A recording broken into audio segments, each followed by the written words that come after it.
This video is directed at Professor Grandmaster George Dillman, 10th degree black belt, or to give him his full title, George Dillman. To be fair to Dillman, he's been on the martial arts scene for a while. Just one look at the grey hair and obscene stomach line can tell that. However, his time in the martial arts hasn't exactly been a bed of roses. I'm not the first to criticise Dillman, and I'm sure I won't be the last. I probably won't even be the most comprehensive, as there's only so much I can fit into a short YouTube video, but I'll do my best. Dillman's speciality is pressure points, and he teaches an art known as Kyoshu Jitsu. It's often claimed to be ancient, but it's really only rehashed material from various styles of karate, kempo, jiu-jitsu, and some butchered and distorted acupuncture theory. Now, pressure points and acupuncture are subjects I've done quite some extensive work with in the past, so I'll tentatively declare some level of authority on them. Pressure points exist, but there's nothing magical or mystical about them. They're quite simply areas of anatomical vulnerability, usually points where nerves or major blood vessels become more accessible by running closer to the surface of the skin, or by crossing over a bone which it can be pressed against in order to cause pain. In many of his videos, Dillman and his associate instructors can be seen hitting, tapping, or even lightly touching points around their subject's body with devastating effects. Normally no more than 2 or 3 hits appears to cause an instant buckling of their partner's legs, and they appear only semi-conscious if not entirely unconscious.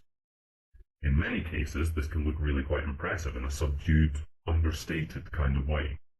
However, browsing his videos, I came across some real gems of absurd theatricality.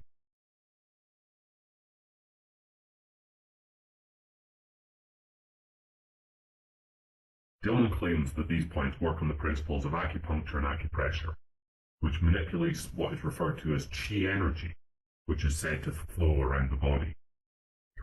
Traditional Chinese acupuncture, which uses needles to stimulate specific points on the body believed to be associated with specific ailments, does have slightly more ancient roots. However, the majority of modern acupuncture practice today can trace its roots directly back to Chairman Mao Zedong's scheme to train barefoot doctors to provide rudimentary medical aid to the various Chinese provinces, which did not have any access to hospitals or real doctors. In any case, all clinical trials to date involving acupuncture have shown no significant medicinal effects, with the act of needling performing only slightly better than placebo treatments, and sham acupuncture, that would be placing needles in incorrect points, only performing just as well as traditional acupuncture in all cases. This therefore indicates that it does not matter whether the specific points are needled. The effect obtained cannot be coming from the proposed manipulation of qi pathways. Furthermore, various other studies examining the proposed qi pathways established within traditional Chinese medicine with all variety of equipment have never shown any readings more than baseline bioelectrical readings. This seems to fairly convincingly discredit the very foundation for Dillman's pressure point and qi energy hypothesis, as he has long proposed that qi is a form of bioelectricity. Qi, it flows throughout the body. Without it, you don't function. And it's a radio wave. What was that, George? Qi is a radio wave? Well, that's not what I've heard you say before. Unfortunately, I haven't been able to track down any stock footage of Dillman claiming that qi is electrical, but this is something he claimed for years until the research so thoroughly discredited that hypothesis. Now he's switched to radio waves, which is a fascinating proposition, as this would be far easier to detect than electricity in a living organism, as there would be far less background noise as long as the organism was properly insulated under the proper conditions. Additionally, we are bombarded with all sorts of radio waves every minute of every day with no ill effects. So how come, George, you are suddenly able to harm people with them? Do you even know what a radio wave is, George? Well, for one thing, all radio waves move at the speed of light. So this footage of 2 of your students practicing qi volleyball with each other must have been slowed down by quite some staggering factor. So Dillman's magic energy seems nothing more than a kinesthetic apparition, one that's surprisingly commonly documented in the field of psychology. I bring this up because the power of the mind has much to play in Dillman's little game, but we'll get to that. For the record though, try moving your hands around in a circle for any period of time, as if you were sliding your hands around an invisible soccer ball. Given enough time, You will begin to feel as if there is a magnetic field that forces your hands outwards anytime you try to squeeze inwards, kind of like holding two negative nodes of a magnet together. It's a fantastic little experiment, and is a perfect example of psychological conditioning and kinesthetic/proprioceptive feedback.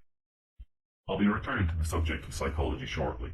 So chi isn't real, fine. But what about these pressure points I said were real? Well, as I said before, they're just points of physiological vulnerability. Some of them you can only get on some people due to the way their nerves run, the amount of fat or muscle surrounding the nerve, etc. Lung 5, for example, which is found near the crease of the elbow and the extensor muscle on the thumb side of the arm, works brilliantly on me, but does not work at all on one of my training partners, much to his amusement. Other points, however, are much more reliable. Stomach 9, for example, located roughly 1.5 inches to the side of the Adam's apple, lies directly over the carotid artery. Impact here can rupture the wall of the artery, causing extremely severe internal bleeding. With less severe impact, this will trigger firing of the carotid sinus, which is a group of baroreceptors, and the glossopharyngeal nerve, which will relay a message to the heart, causing it to drop the body's blood pressure. This is a fairly simple negative feedback loop, but it can be easily exploited for martial purposes to achieve a knockout or even death in extreme cases. However, this doesn't seem to be Dillman's thing. He appears far more interested in the idea that lightly tapping certain points in a certain order can achieve a knockout. Incidentally, the order of which he taps points more often than not flies in the face of the order in which they should be hit, in order to cause harm according to traditional Chinese acupuncture. But that's bollocks anyway, so I ain't going to go fighting their corner. Just an interesting observation that Dillman appears to have no rhyme or reason behind the points he hits.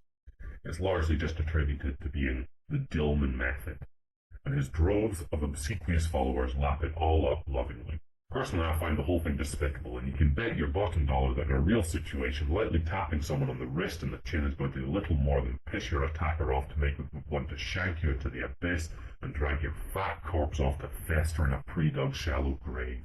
Sadly, pressure points are only one side of the coin as far as Dillman is concerned. He is perhaps more famous for claiming to be able to perform the infamous no-touch knockout. Dillman has countless videos of himself performing various feats, including moving lines of people by pulling on their auras. Dillman frequently tries to emulate some form of scientific control by putting a material screen between him and the first student, and always doing his performances from behind. However, I can't help but notice that the first person to move in these examples is always one of his high-ranking subordinates, which of course encourages everyone else to move through a sort of social compliance. Additionally, the individuals involved in such demonstrations are always his students, always have certain expectations, and are always surrounded by other students who, whether they realize it or not, will be giving off a variety of cues to both Dillman and the people he is working with. Funnily enough, exactly the same applies for his no-touch knockouts, which he claimed to accomplish by throwing balls of chi at his students. He can even be seen using his chi blasts to stop kicks. Kick, don't get out of the saddle with the kick. Higher so you're kicking me. That's it. I want you to kick me. Kill! What do you feel? My foot's definitely stopping. It feels like you're hitting it with your hand. Those of you as skeptical as I may have crossed the same phenomenon in stage hypnosis acts, which are widely known to be just a case of social compliance and belief, both the result of psychology. It can be seen too in evangelical churches where they use the so-called power of Jesus to knock people back. Bam, bam, bam, bam, bam, bam, bam, bam, bam. In their tongue, he is Dovahkiin, Dragonborn.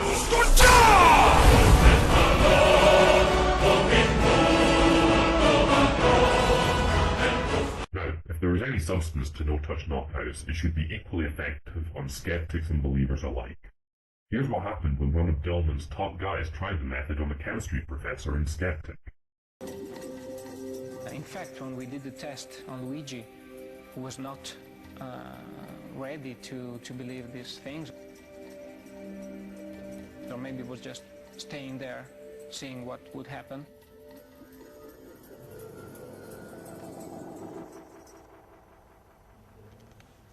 It didn't work. As you might have expected, it had no effect whatsoever.